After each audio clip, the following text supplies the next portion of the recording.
حسبي ربي جل الله ما في قلبي غير الله. الحمد لله رب العالمين والعاقبة للمتقين والصلاة والسلام على سيد الأنبياء والمرسلين. أما بعد فأعوذ بالله من الشيطان الرجيم. بسم الله الرحمن الرحيم. قل يا أيها الناس إني رسول الله إليكم جميعا. صدق الله العظيم وصدق رسوله النبي الكريم ونحن على ذلك لمن الشاهدين والشاكرين والحمد لله رب العالمین. حمد و ثنا کے بعد میرے نہایت ہی واجب القدر اساتذہ اکرام اور میرے ہم سفر ساتھیوں، السلام علیکم ورحمۃ اللہ وبرکاتہ. مجھ فقیر نے آپ کے سامنے ایک آیت کریمہ پڑھنے کا شرف حاصل کیا ہے. اللہ تبارک و تعالی ارشاد فرماتا ہے قل یا ایھا الناس انی رسول اللہ الیکم جمیعا. اے محبوب آپ فرما دیجئے کہ تم سب لوگوں میں، میں تم سب لوگوں میں رسول بنا کر بھیجا گیا ہوں. خواہ اب کوئی انسان عیسائی ہو، مجوسی ہو، کافر ہو، ہندو ہو، مسلمان ہو، الغرض کوئی بھی ہو، حضور علیہ السلام کی رسالت سب کے لیے عام ہے. یہی وجہ ہے کہ حضور علیہ السلام کو ہر کوئی جانے، شمس و قمر بھی جانے، شجر و حجر بھی جانے. حضور علیہ السلام کو زمین کا ہر ذرہ ذرہ جانے. حضور علیہ السلام کو زمین والے بھی جانے، آسمان والے بھی جانے، اور نہ جانے تو ابو جہل اور ابو لہب جیسے گستاخ نہ جانے. اس کی کیا وجہ ہے؟ اللہ تبارک و تعالی نے قرآن پاک میں ارشاد فرمایا ختم اللہ علی قلوبہم وعلی سمعہم وعلی ابصارہم غشاوۃ ولہم عذاب عظیم.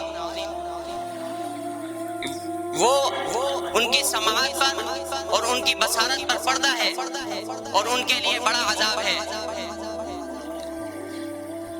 حضرت انس بن مالک رضی اللہ تعالیٰ عنہ سے روایت ہے، فرماتے ہیں کہ ہم رسول اللہ صلی اللہ تعالیٰ علیہ وسلم کی بارگاہ میں بیٹھے ہوئے تھے اور صحابہ کرام ایک دوسرے کی عبادت میں زیادتی کا ذکر کر رہے تھے.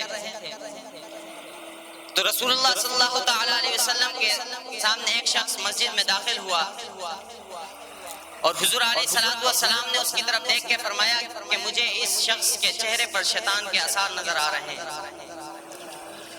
جب وہ شخص قریب آیا تو حضور علیہ السلام کو سلام کیا. آپ علیہ السلام نے فرمایا کہ مجھے حلفیہ بتاؤ کہ جب تم وہاں سے آ رہے تھے تو اپنے آپ کو یہ نہ سمجھ رہے تھے کہ میں تم سب سے بہتر ہوں؟ تو اس نے کہا ہاں، اور وہ یہ کہہ کر چلا گیا، نماز پڑھنے چلا گیا.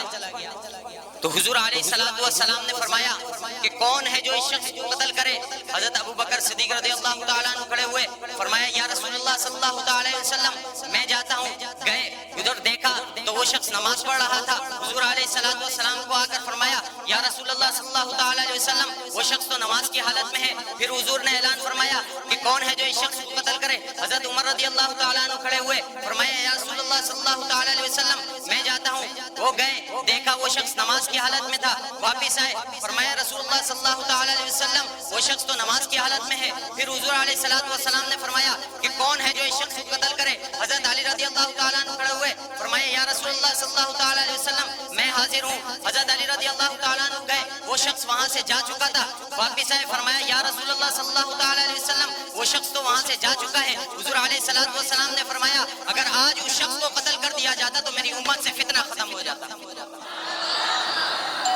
تو اس سے پتہ یہ چلا کہ حضور علیہ السلام کی اطاعت و فرما برداری سب سے پہلے. فرض نماز ہو یا فرض چیز ہو یا نفل ہو، کوئی بھی اس وقت تک کام نہیں دے گی جب تک حضور علیہ السلام کی اطاعت و فرما برداری نہ ہو. اطاعت و فرما برداری ہونا ضروری ہے. اور حدیث پاک میں بھی آتا ہے کہ اس شخص کا ایمان اس وقت تک قبول نہیں ہو سکتا جب تک وہ اپنی تمام چیزوں سے زیادہ بڑھ کر مجھ سے محبت نہ کر لے. لہذا اللہ تبارک و تعالیٰ سے دعا ہے کہ ہمیں حضور علیہ السلام کی سچی پکی محبت عطا فرمائے.